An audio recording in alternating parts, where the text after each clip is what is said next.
창세기 14장입니다. 창세기 14장 8절에서 16절까지 말씀입니다. 우리 한 절씩 같이 교독하겠습니다. 창세기 14장 8절에서 16절까지입니다. 8절 말씀 제가 봉독합니다. 소돔 왕과 고모라 왕과 아드마 왕과 스보임 왕과 벨라 곧 소알 왕이 나와서 시딤 골짜기에서 그들과 전쟁하기 위하여 진을 쳤더니 엘람 왕 그들라오멜과 고임 왕 디달과 시날 왕 아브라벨과 엘라살 왕 아리옥 네 왕이 곧 다섯 왕과 맞습니다. 시딤 골짜기에는 역청구덩이가 많은지라 소돔 왕과 고모라 왕이 달아날 때 그들이 거기에 빠지고 그 나머지는 산으로 도망하며 이 소돔과 고모라의 모든 재물과 양식을 빼앗아 가고 소돔에 거주하는 아브라함의 조카 롯도 사로잡고 그 재물까지 노략하여 갔더라. 도망하는 자가 와서 히브리 사람 알리니 그때의 아브라함이 아모리 족속 마므레 상수 이수풀 근처에 거주하였더라. 마므레는 에스골의 형제요 또 아넬의 형제라. 이들은 아브라함과 동맹한 사람이더라. 아브라함이 그 조카가 사로잡혔음을 듣고 집에서 길리고 훈련된 자 318명을 거느리고 단까지 쫓아가서 그와 그의 가신들을 나누어 밤에 그들을 쳐부수고 다메섹 왼편 호박까지 같이 봅니다. 모든 빼앗겼던 재물과 자기의 조카 롯과 그의 재물과 또 부녀와 친척을 다 찾아왔더라. 아멘. 우리 같이 기도하겠습니다. 사랑하시는 아버지 하나님, 우리를 이렇게 한 주간 시작하는 첫날 하나님 앞에 불러 모아주시고 예배하며 한 주간 시작하게 하시니 참 감사를 드립니다. 이 시간에 주님 말씀 듣기 원하는데 하나님이여 친히 임재하여 주셔서 우리의 마음과 귀를 열어주셔서 하나님의 말씀을 이해하고 깨닫고 받아들이게 하여 주시옵시고 두렵고 떨림으로 이 시간 말씀 앞에 서게 하여 주셔서 이 한 주간 삶의 모든 영역에서 하나님 되심이 나타나는 말씀의 능력이 우리의 삶에 구체적으로 나타날 수 있도록 은총을 더하여 주시옵소서. 아버지 하나님, 부족한 종이 말씀을 들고 섰사오니 우리 하나님께서 긍휼을 베풀어 주시사 정말 오직 하나님의 말씀을 함께 나누게 하여 주시옵시고 말씀을 나눌 때 성령 하나님 우리 가운데 충만하게 역사하여 주시옵소서. 하나님의 임재를 깨달아 알고 느끼고 맛보고 체험하는 복된 한 시간 되게 인도하여 주시고 말씀의 능력으로 말미암아 우리의 마음속에 치유와 온전한 회복이 일어나도록 성령 하나님 역사해 주실 것을 간절히 바라옵고 거룩하신 우리 구주 예수님의 이름으로 기도드리옵나이다. 아멘. 우리는 지난주에 아브라함의 조카 롯이 삼촌을 전혀 배려하지 않고 자기의 욕심을 따라 우선 보기 좋은 땅을 선택하고 소돔으로 떠나는 장면을 우리가 같이 살펴봤습니다. 롯의 선택은 신앙적인 선택이 아니었습니다. 지극히 세상적인 가치관을 가지고 선택한 선택이었어요.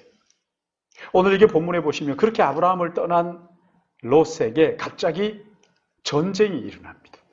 그리고 롯은 그 전쟁의 포로로 끌려가게 되었습니다. 14장 1절 2절 말씀을 보시면 당시 전쟁 상황을 이렇게 기록을 하고 있습니다. 1절에는 공격하는 네 나라 연합군이 나오고 2절에는 공격을 받아서 방어하는 5개의 나라 연합군이 그 이름들이 나옵니다. 이 이름이 생소하기 때문에 발음하기도 쉽지 않습니다. 그러나 여기에 우리가 쉽게 이해하려면 이런 거예요. 4개의 강대국들이 5개의 작은 부족 국가를 쳤다는 이야기입니다. 지금으로 말하면 미국이나 중국이나 또 러시아, 일본 이 4개의 연합군이 어디 이름도 없는 작은 나라들을 작은 5개의 나라를 쳤다는 그런 이야기입니다. 이 전쟁의 결과는 어떤 사람이라도 다 짐작할 수 있어요. 강대국이 4개가 뭉쳤으니까 약한 부족 국가 5개는 그건 뭐 뻔한 거지요. 오늘 여기 본문에는 전쟁이 일어나게 된 동기를 5절에서 7절에 이렇게 기록을 하고 있습니다. 사해 바다 위쪽에 있는 작은 나라들이 12년 동안 그돌라 오멜에게 조공을 바치다가 13년째 되던 해에 무슨 이유인지 모르겠지만 그돌라 오멜에게 조공을 바치질 못했습니다. 배신한 거예요. 배반한 거죠. 그러자 그돌라 오멜이 발끈하면서 주변의 강대국들을 부추겨 가지고 그 배반했던 나라들, 조공을 바치지 않는 나라들에게 쳐들어와 가지고 그들을 쳤다는 이야기예요. 여기 강대국들, 이 사람들은 다 거인족들이에요. 그리고 강대국이었기 때문에 작은 부족 국가, 이 사람들은요, 어떻게 해도 당할 수가 없었어요. 근데 오늘 이 성경은 왜 우리가 입에 익지 않은 이런 생소한 이름들을 쭉 열거하면서 길게 이 내용들을 설명하는 것입니까? 왜 이렇게 하는 걸까요? 아브라함이 그때 치렀던 전쟁은 아브라함의 힘으로, 아니 318명을 데리고 가서는 도무지 감당할 수 없는, 이길 수 없는 불가능한 전쟁이었다는 것을 우리에게 말씀하고 있는 거예요. 여러분, 용기가 아무리 있어도요, 무력으로 너무 차이가 나면은 도무지 이길 수 없는 거란 말이지. 막강한 군사력과 그 무기들을 가지고 있는 나라에 단지 용기만 가지고 한번 싸워보자. 아무리 해도 이길 수가 없는 불가능한 전쟁이에요. 이 막강한 4개의 나라가 그 부족 국가들을 치고 왕들을 사로잡아 가는 중에 아브라함의 조카 소돔에 살았던 롯도 거기에 포로로 끌려가게 되었어요. 여기 13절 말씀을 보시면 이런 사실을 전쟁에서 도망 온 한 사람이 아브라함에게 전해줬어요. 이 소식을 듣고 아브라함이 집에서 싸울 만한 사람들 다 끌어모아 보니까 318명이었어요. 여러분, 이 숫자는요, 중동 전쟁 그 강대국들과 맞서서 싸울 때 318명은 아무것도 아니었어요. 근데 그 밤에 318명을 이끌고 중동 연합군을 추격합니다. 작전을 펼쳐서 결국은 승리하는 거예요. 놀라운 전쟁이지. 여러분, 이 전쟁은 누가 봐도 승산이 없는 전쟁이었는데 결과는 아브라함이 어떻게 했어요? 이긴 거예요. 이길 수 없는 불가능한 전쟁에서 이겼다는 거예요. 이런 그 비결이 뭘까요? 아브라함이 승산 없는 전쟁에서 이긴 이 비결을 오늘 우리가 배울 수만 있다면 코로나로 위축되고 얼어붙은 교회, 이 사회가 다시 힘을 얻고 벌떡 일어설 수 있지 않을까요? 오늘 말씀을 듣는 중에 성령께서 우리 모두에게 아브라함에게 주셨던 이 승리의 비결 깨닫는 은혜가 있기를 예수님의 이름으로 축복합니다. 첫 번째 여기 보시면은 13절 말씀 보시면요, 연합군이 소돔과 고모라를 쳤을 때 거기 한 사람이 와서 아브라함에게 이 사실을 알렸습니다. 여러분, 그때 아브라함 어디에서 살았는지 여기 나오죠. 아모리 족속의 마므레 상수리 숲을 근처에 거주했는데, 여러분, 여기 마므레가 누굽니까? 마므레가 누구죠? 에스골의 형제입니다. 이들이 아브라함과 어떤 관계였다고요? 동맹 관계였다는 거죠. 동맹을 맺었어요. 마므레는 아모리 족속의 족장이에요. 지도자란 말이죠. 근데 이 사람이 나그네인 아브라함과 동맹을 맺. 여러분, 동맹을 맺는다는 것은 서로 치지 않겠다는 거잖아요. 서로 전쟁을 하지 않겠다는 거예요. 한쪽이 어려운 일을 당하면 다른 한쪽이 도와주겠다는 약속을 맺는 거예요. 그러니까 이건요, 동맹은 비슷한 나라끼리 맺는 거예요. 한쪽이 아주 강대국이고 한쪽이 약하면요, 그 동맹이 아니죠. 주종 관계가 되는 거예요. 이만큼 아브라함이 그 도시에 살면서 유력한 사람이 되었다는 증거예요. 서로 공격하지 않고 우방으로서 서로 돕자 하면서 동맹을 맺고 공동의 목적을 위해서 이제 행동을 같이 하겠다. 동맹을 맺은 것이지. 근데 여러분, 여기에서 우리는 생각할 수 있죠. 그치? 아니, 아브라함이 왜 이방인들과 동맹을 맺었을까? 이방 문화의 영향을 받을 위험이 있을 텐데 왜 그들과 동맹을 맺었을까? 이런 위험을 뻔히 알면서도 왜 그들과 동맹을 맺어야 했을까? 우리가 아는 것처럼 아브라함은 그 땅의 나그네였어요. 그 땅의 주인이 아니라 거류민이었어요. 그들과 동맹을 맺지 않으면 양떼들을 키울 수가, 목초지를 얻을 수가 없어요. 양떼들이 목마를 때 우물도 그들과 동맹을 맺어야 사용할 수가 있어요. 아브라함도 그들이 무시하지 못할 만한 유력한 자가 됐지만 서로 동맹을 맺지 않으면 아브라함이 그 땅에 살 수가 없어요. 뿐만 아니라 동맹을 맺고 친구가 돼야 하나님의 말씀처럼 아브라함이 그들에게 축복의 통로의 역할을 감당할 수가 있는 거예요. 사랑하는 여러분, 우리는 이 땅에 나그네와 행인으로 사는 사람들이에요. 우리의 본향은 이 땅이 아닙니다. 하나님의 나라예요. 하나님의 나라니까 이 땅은 상관하지 마시고 무관심하시고 그냥 이 땅에서는 담 쌓고 사십시오. 그렇게 말하지 않습니다. 우리가 이 땅에 사는 동안 이웃들과 좋은 관계를 맺어야 한다는 거예요.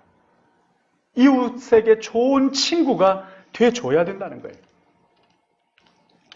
저희 큰아이가 중학교 때 어떤 친구 하나가 자기를 괴롭힌다는 거예요. 제가 들어오니까 속이 조금 마음이 상했어요. 야, 걔 데리고 와. 왜? 내가 손을 봐줄게. 그냥 괜찮다고 자기가 막 데리고 와.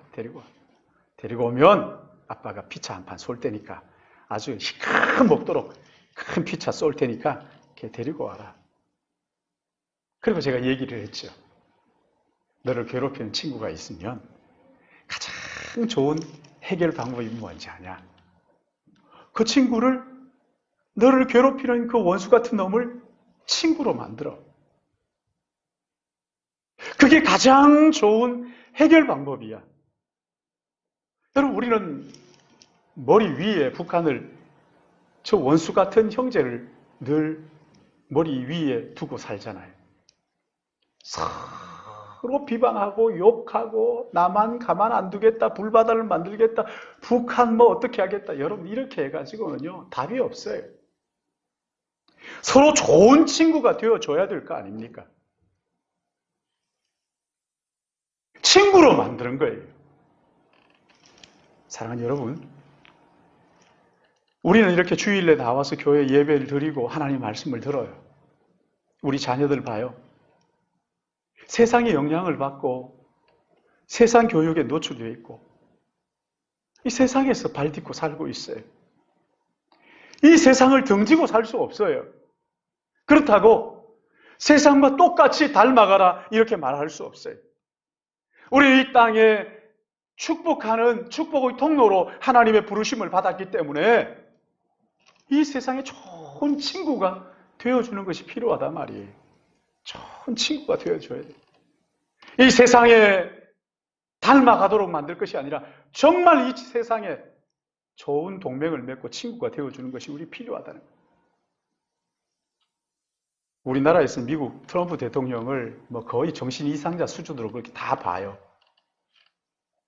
그러나 미국에서는요, 대부분의 개신 교회는 트럼프 대통령을 지지합니다. 물론 뭐 트럼프 대통령이 좋아가지고 지지하는 것은 아니에요. 그 사람이 도덕적으로도 그 아주 모순된 그런 것들 다 알죠. 그러나 그 사람을 지지하는 이유가 있어요. 여러분, 이유가 뭔지 아십니까? 2015년 6월에 미국에 아주 충격적인 사건이 있었어요. 미 연방 대법원에서 동성애 합헌 판정을 내렸습니다. 대법원 판사가 9명인데 그 가운데 진보적인 판사가 더 많았어요. 그래서 5대 4로 동성 결혼을 허용했습니다. 건강한 미국 가정들이 큰 충격에 휩싸였어요. 교회들이 깜짝 놀랐어요. 그렇게까지 될 줄은 미처 몰랐던 거죠. 트럼프가 막 좋아가지고 막 좋아라 지지하는 게 아니라 차선이에요, 차선. 최선이 아니라 차선이에요. 교회들이 이런 걸 가만히 두고 볼 수가 없다.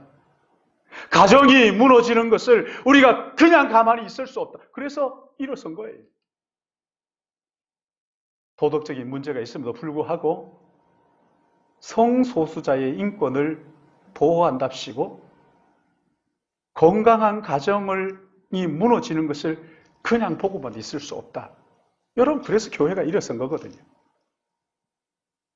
우리나라 대통령도 대통령 되기 전에 동방예의지국으로서 미분양속을 해치는 동성애 결혼 반대한다는 입장을 분명하게 밝혔어요. 지금은 모르겠어요. 사랑하는 여러분, 우리는 이 시대 가운데 살고 있어요. 그렇기 때문에 이 시대의 교육과 정치와 문화와 무관하지 않아요. 학교에서 아이들에게 무엇을 가르치는지 모르고 그냥 아이만 학교만 보내면 되는 줄로 착각하면 안 됩니다.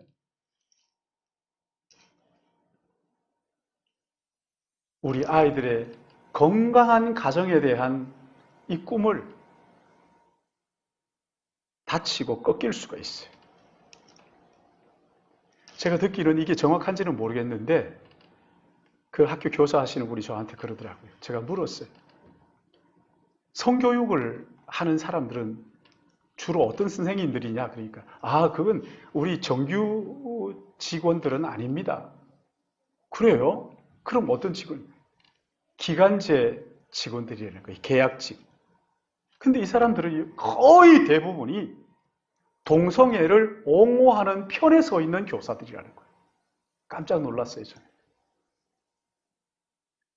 건강한 의식과 올바른 신앙을 가진 이런 믿음의 사람들이 다 뭐 하는가 말이죠. 더 많이 거기에 헌신해야 돼요. 이 사람들에게 아이를 맡길 수 없어요. 공공연히 하나님을 거역하고 배반하는 그 교육 속에서요. 여러분, 가정이 파탄 나는 것은 시간 문제예요. 우리는 이 세상을 축복하는 축복의 통로로 부르심을 받은 게 맞습니다. 축복의 통로로 부름받은 믿음의 세대들이에요. 기독교적인 가치관을 심고 건강한 가정을 세우는 일을 위해서 여러분, 이웃과 좋은 관계를 좋은 친구가 되어줘야 돼요. 동맹을 맺어야 돼요. 뿐만 아니라 이웃에게요, 건강한 가정의 모습들을 보여주는 믿음의 사람들로 좋은 친구들이 되어줘야 되는 게 맞단 말이지. 그런가 하면 여기 두 번째 보십시오. 14절 말씀을 보시면 아브라함의 조카 롯이 사로잡혔다는 소식을 아브라함이 듣죠. 그리고 집에서 길리고 훈련된 318명을 데리고 단까지 쫓아갑니다. 집에서 길리고 훈련된 자. 여러분, 이 말은요, 그 당시에 노예를 돈으로 주고 사고 팔고 하는 그런, 아브라함은 노예를 돈 주고 사람을 돈 주고 산 게 아니라 자기 집에 있는 사람들 가운데서 태어난 사람들. 이 사람들이 아브라함을 보면서 감동을 받은 거예요. 거기에 목동들, 또 거기에 같이 일하는 그 사람들의 자녀들이, 후손들이 태어났는데 이 사람들이 아브라함을 보면서 감동이 됐어요. 그래서 그 아브라함에게 충성심이 얼마나 높았는지. 근데 이 사람들을 아브라함이 특별히 이 사람들을 데리고 훈련을 시킨 거예요. 지혜를 가르치고 지식을 가르치고 무술도 가르치고 집에서 길리운 자들을 훈련했단 말이죠. 그래서 15절 말씀 보시면 연합군들을 쫓아가가지고 가신을 나누고 그 밤에 그들을 쳐부수었다. 여러분 이건요 전쟁 전술 용어예요. 전술 용어. 그러니까 아브라함이 이런 일을 미리 대비하고 훈련을 시켰다. 앞으로 어떤 일이 일어날지 모르니 우리가 부지런히 모여가지고 훈련을 한 거지. 미래를 내다보면서 충성된 식솔들을 부지런히 훈련을 시켰단 말이에요. 우리 교회는 지난 5월 중순부터 2020년 제자훈련을 시작했습니다. 제자훈련, 사역훈련 시작을 했어요. 저는 늘 그런 생각을 해요. 하나님께서 언제 어떤 일을 우리에게 맡길지 모르니, 우리를 하나님이 어떤 일에 쓰실지 모르니 부지런히 기회가 있을 때마다 훈련하고 준비하는 것이 필요합니다. 여러분, 하나님 준비되지 않은 자를 쓰시는 법이 없습니다. 그 많은 그릇들 가운데 금그릇이라고 쓰고 질그릇이라고 쓰지 않고 하는 법이 없어요. 어떤 그릇이든지 깨끗하게 주인이 쓰시기에 합당하게 준비되면 주인이 쓰는 것처럼 하나님이 쓰시는 거란 말이죠. 깨끗이 준비되지 않으면 쓰실 수가 없는 거잖아요. 어떤 사람은 또 막연하게 아무리 기다려봐요. 아무 일도 일어나지 않습니다. 미래는 준비하는 자들의 것이라고 것이는 말이 있잖아요. 잠언 21장 31절 말씀을 보시면 싸울 날을 위하여 마병을 예비하거니와 이김은 여호와께 있느니라. 부지런히 준비하라는 거예요. 싸울 날을 위하여 준비해둬라. 우리가 가지고 있는 재능도 준비하고 다양하게 준비를 해라. 여러분, 이 잠언을 쓴 솔로몬, 이 솔로몬이 아버지에게 배운 게 뭐라는 거예요? 전쟁이 있을 줄 알고 평소에 부지런히 군인들을 훈련시키는 거예요. 다윗도 보세요. 어릴 때 목동으로 있을 때 곰이 와서 자기가 치는 양떼들을 물어가는 거예요. 그걸 보고 어떻게 할 수가 없어요. 그 어린 다윗이 그 큰 곰을 이길 수가 있나요? 그래서 막 분통이 터졌을 거 아니에요. 씩씩거리면서 그 다음날 또 물고 가는 거예요. 그걸 숨어서 바라보면서 자기가 가면 자기를 해칠 것 같으니까 어쩔 줄 모르고 숨어가지고 눈물 흘리면서 보는 거죠. 어떻게 할까? 마침 거기에 자갈밭이잖아요. 사막에 돌을 하나 들고 던져봅니다. 맞아. 이 돌을 가지고 내가 다음에 곰이 나타나면 돌을 가지고 그냥 눈을 맞히든가 아주 급소를 맞춰서 죽여야 돼. 그날부터 연습하는 거죠. 부지런히 곰이 나타난 것을 예상하고 곰의 모양을 만들어 놓고 돌로 그냥 던지는 거예요. 그냥 던져. 어느 날부터인가는 이제 이 잘 맞기 시작하는 거예요. 훈련이 돼가지고. 딱 던졌다 그러면 거의 백발백중인 거죠. 근데 하나님께서 그때요. 블레셋과의 전쟁이 일어났는데 다윗을 그 전장으로 보냅니다. 거기에 가보니까 곰 같은 블레셋의 장수가 고함을 치는 거예요. 하나님을 모욕하는 거예요. 견딜 수가 없어서 물매를 들고 그 앞에 나가면서 뭐라 그럽니까? 너는 칼과 단창으로 나에게 오거니와 나는 만군의 여호와 이름으로 내게 가노라. 물매를 돌려가지고 그 골리앗의 어디입니까? 미간에 맞춰가지고 쓰러뜨리시죠. 여러분, 아무리 마음이 있어도 물매 연습을 하지 않았다면 나서지 못하는 거예요. 할 줄 모르면 용기가 안 나는 거거든요. 모르면 안 보이는 거예요. 부지런히 연습을 한 사람들은요, 공을 딱 잡으면 아는 거죠. 돌을 딱 잡으면 알게 되는 거죠. 거기에서 실력을 유감없이 발휘하게 되는 거거든요. 다윗이 성전 건축하지 않았잖아요. 그렇죠? 솔로몬을 위하여 성전 건축 준비를 해뒀어요.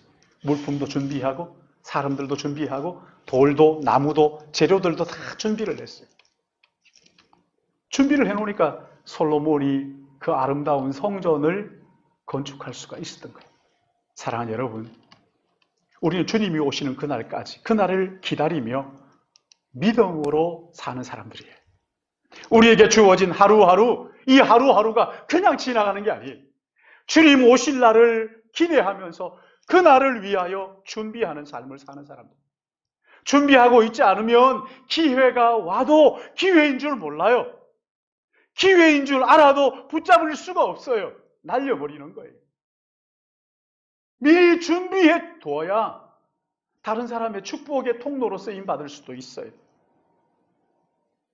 재능을 준비하지 않았는데 어떻게 섬길 수 있어요? 물질을 준비하지 않았는데 어떻게 축복의 통로로 쓰임 받을 수가, 흘려보낼 수가 있겠느냐 말이에요. 평소에 하나님이 나에게 주신 재능을 갈고 닦고 준비해서 잘 준비를 해두어야 나의 재능이 필요한 사람들에게 축복의 통로로 쓰임 받을 수가 있는 거란 말이에요. 재물을 잘 준비를 해둬야 재물이 필요한 사람들에게 축복의 통로로 쓰임 받을 수 있는 거 아닙니까? 여러분, 그래서 우리 교회가 제자훈련 하는 거예요. 사람을 준비하는, 세우는. 우리의 자녀들도 준비시켜야 돼요. 철저하게 준비를 시켜요. 무엇을 준비해야 될지 모를 때 하나님께 묻는 거죠. 엄마, 아빠, 나는 뭘 해야 될지 모르겠어요. 그 아이를 붙들고요, 같이 기도해요. 하나님이 아이에게 준 재능이 무엇입니까? 가르쳐 주십시오. 같이 기도해 줘요. 은사가 무엇인지 좀 눈여겨 살펴보시고 그 은사를 개발할 수 있도록 도와주셔야 되는 거예요. 자기를 향하신 하나님의 뜻이 무엇인지 발견하도록 부모가 도와주고 개발하도록 도와주는 것이 부모의 역할이에요. 뿐만 아니라 무엇보다도 신앙적으로 잘 준비되도록 우리 자녀들을 도와줘야 됩니다. 미래를 바라보고 준비되지 않으면 쓰임받지 못해요. 그러나 준비해두면 반드시 하나님이 쓰시는 것을 믿으시기 바랍니다. 1940년대 미국 군대의 사령관이 아이젠하워였어요. 여러분 아시죠? 아이젠하워. 그의 절친이 루즈벨트였는데, 이 루즈벨트가 대통령이 되자 아이젠하워가 그 친구에게 부담을 주지 않기 위해서 야전 사령관으로 내려갔습니다. 그때 2차 대전이 일어났는데 독일의 히틀러가 이 연합군들과 전쟁을 하는데 연합군이 자꾸만 밀리는 거예요. 루즈벨트 대통령이 그 참모들을 모아놓고 국리를 하는데 마땅한 전략이 없는 거예요. 히틀러를 이길 만한 마땅한 전략이 나오질 않았어요. 밤에 참모들을 데리고 친구인 아이젠하워를 찾아갑니다. 그리고는 히틀러를 이길 만한 좋은 작전이 없느냐고 물어요. 기다렸다는 듯이 자기 그 책상에 서랍을 열더니만 서류 뭉치 하나를 그 대통령에게 내놓습니다. 그러면서 하는 얘기가, 이 서류에는 히틀러를 이길 수 있는 200개의 전략이 있습니다.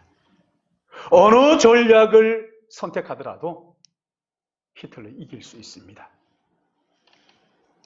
이 이야기를 듣고 있던 아이젠하워 대통령의 참모가 비웃으면서, 아니 당신 이렇게 바쁜데 언제 이런 전략들을 세웠습니까? 그때 유명한 말을 하죠. 내 전략을 쓰고 안 쓰고는 위에 계신 하나님께서 결정하신 일이고 나는 다만 내가 할 일을 했을 뿐입니다. 사랑하는 여러분, 기도하면서 부지런히 훈련해놓고 준비해놓으시면 염려하지 마요. 하나님의 때에 반드시 사용하시는 것을 믿으시기 바랍니다. 준비되지 않아서 쓰임받지 못하는 거예요. 나는 왜 이럴까? 준비되지 않아서 그런 거예요. 준비해야 돼. 준비해야 돼. 그런가 하면 여기 마지막으로 아브라함은 그 연합군을 쫓아갈 수 있는 용기가 어디에서 나왔습니까? 하나님이 나와 함께 싸우신다는 믿음이 있었어요. 여러분, 아브라함이 롯의 소식을 들었을 때 이런 배은망덕한 쌤통이다, 그럴 수도 있잖아요. 준비되지 않았다면 아무리 마음이 있어도 따라갈 수 없잖아요. 그러나 아브라함의 마음 속에는요, 조카 롯을 사랑하는 마음이 있어요. 그래서 끝까지 갈대아 우르에서도 같이 나왔지만 끝까지 아브라함이 책임을 져주는 사랑하는 마음이 있어요. 여러분, 이게 어디서 왔을까요? 이게 어디서 생겼을까요? 아브라함은 그동안 살아오면서 그 어려운 순간 자기가 거짓말을 하고 도망하고 하는데 하나님께서 그를 다시 또 끝까지 붙들고 함께 하시면서 거짓말했음에도 불구하고 다시 회복시켜 주시고 다시 회복시켜 주시면서 끝까지 책임지는 하나님의 사랑을 아브라함이 깨달았던 거예요. 여러분, 이것을 구약에서는 뭐라 그러냐면 헤세드라 그래요. 헤세드. 자격 없는 자를 끝까지 포기하지 않고 책임지는 사랑. 여러분, 이걸 헤세드라고 말하는 거예요. 아브라함의 내면에는 그가 하나님께 받았던 이 헤세드가 흐르고 있었어요.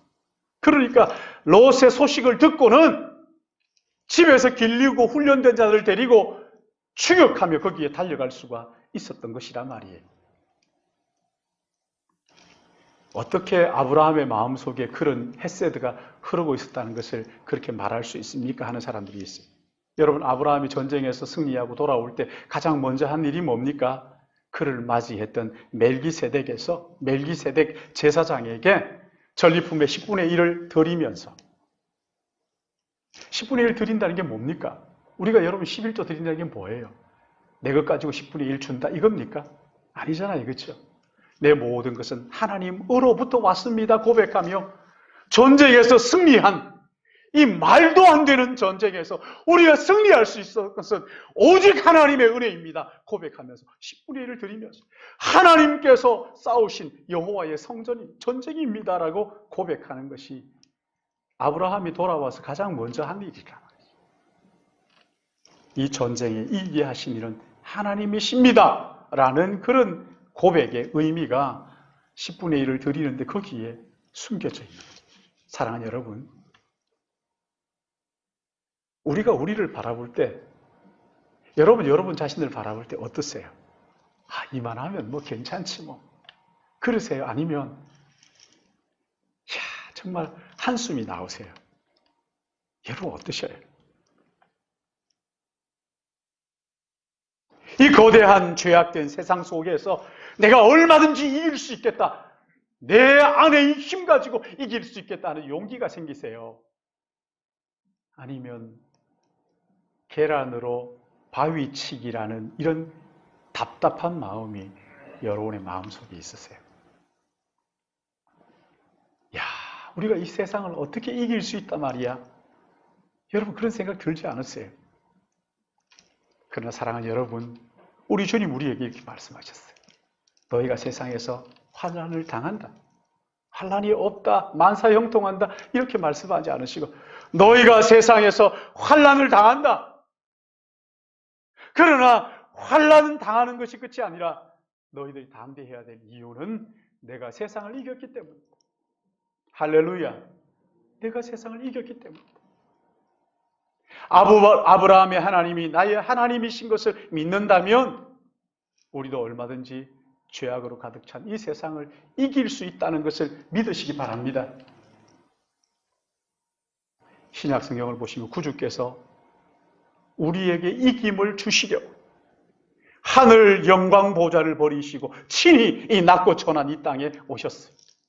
우리의 죄를 대신하여 십자가를 지셨을 때 온갖 조롱과 모욕을 홀로 다 당하셨어요. 그러나 그럼에도 불구하고 끝까지 포기하지 않으시고 구속의 역사를 이루심으로 우리를 죄와 사망에서 해방시켜 주셨어요. 자유를 주셨어요. 그리고 로마서 5장이 이렇게 말씀하셔요. 우리가 아직 죄인 되었을 때 그리스도께서 우리를 위하여 죽으심으로 하나님께서 우리에게 대한 자기의 사랑을 확증하셨느니라. 할렐루야. 세상의 계산으로는 도무지 답이 나오지 않을지라도 하나님께서 나와 함께 하심을 믿으면 놀라운 일이 우리에게 일어나는 것을 믿으시기 바랍니다. 이 믿음이 우리 모두의 믿음이 되시기를 주님의 이름으로 축복합니다. 제가 이번 주간에요, 아주 감동적인 그 영상을 하나 봤는데 오늘 말씀의 결론으로 그 영상을 보고 우리 같이 주님이 뜻하신 일 헤아리기 어렵더라도 언제나 주님 뜻 안에 내가 있습니다 하는 이 찬양을 기도하는 마음으로 찬양하시고 마무리하도록 하겠습니다. 우리 같이 영상을 볼까요?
This is his scrapbook. There are all kinds of fascinating pictures in it. As you can see, this is a picture of Nicholas Winton himself with one of the children he rescued. Right here is the list of all the children. This is Vera Diamant. Now, Vera Gissek. We did find her name on his list. Vera Gissek is with us here tonight. Hello, Vera. And I should tell you that you are actually sitting next to Nicholas Winton.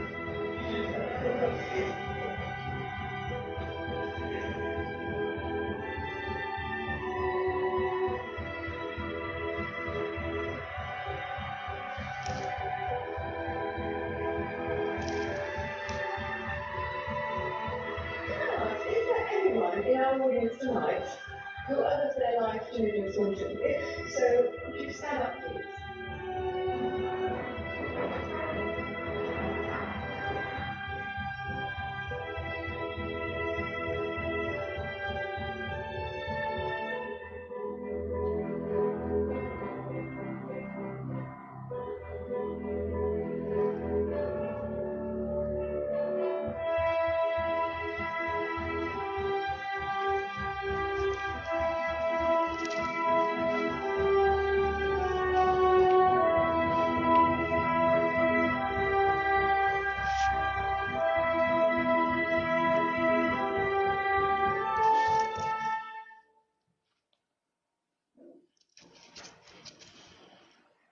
사랑하는 여러분, 세상이 아무리 어려워도